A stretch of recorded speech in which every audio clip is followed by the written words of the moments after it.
Hi there and welcome. My name is Dr. Marlena Jabara, and I'm the proud founder of RadPodSquad. The RadPodSquad Fellowship offers an immersive learning experience tailored specifically to podiatric imaging. RadPodSquad combines comprehensive curricula, cutting-edge techniques, and on-demand access to training that will provide you with the new knowledge and skills that you need to boost your confidence in imaging and truly make a difference in treating your patients. Check us out today, radpodsquad.com.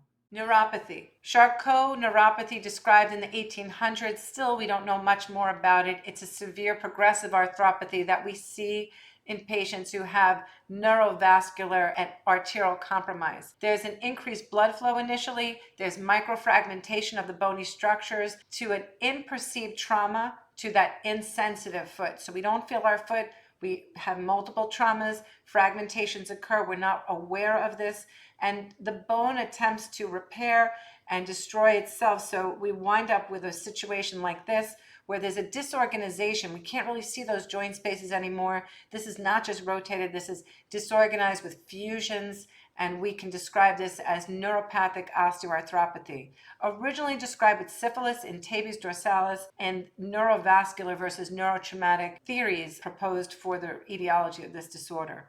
So we can add a clinical component of a modified Eichenholz classification to overlay what we see on the bony changes. And going from an early clinical stage of localized warmth, edema, and erythema, we can see on an early MRI some subchondral edema and perhaps maybe a non-displaced fracture, but usually the x-rays are negative, sort of in this case seen here to the right. But over time, we begin on x-ray to see focal areas of demineralization many times around the midfoot. Fragmentation of the subchondral plate, subluxations, and dislocations occur in this phase. With the later phases of coalescence, now the inflammation is becoming subacute to chronic.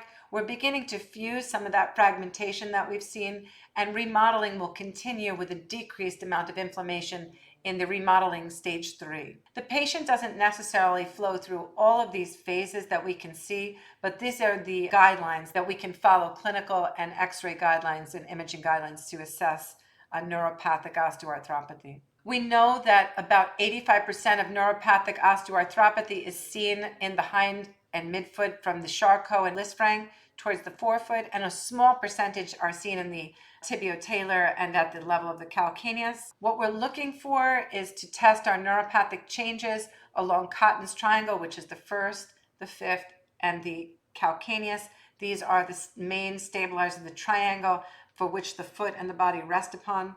In Charcot, we have the 6 famous Ds, right? We have the dislocation that we can see here between the base of the first and second, the debris of the bony fragmentation, the disorganization of the joint spaces, the destruction of the bony structures, the increasing density as it tries to coalesce, and the joint distension are all things that we can see in Charcot. So when you're looking at an x-ray, ask yourself, does it follow the 6 Ds? And we can see the similar issues regarding the neuropathy between the sensory, motor, and autonomic changes that are going to occur that involve creating an infection based on a soft tissue ulcer that the patient does not feel, like as in this case. You could see the skin is tenting. That might be a potential area of ulcer, and that might actually be at risk to have that bone infected. Are you ready to take your podiatric imaging skills to new heights? Check us out at radpodsquad.com. Explore our online learning community. And don't forget to like and subscribe to our YouTube channel for more enriching content.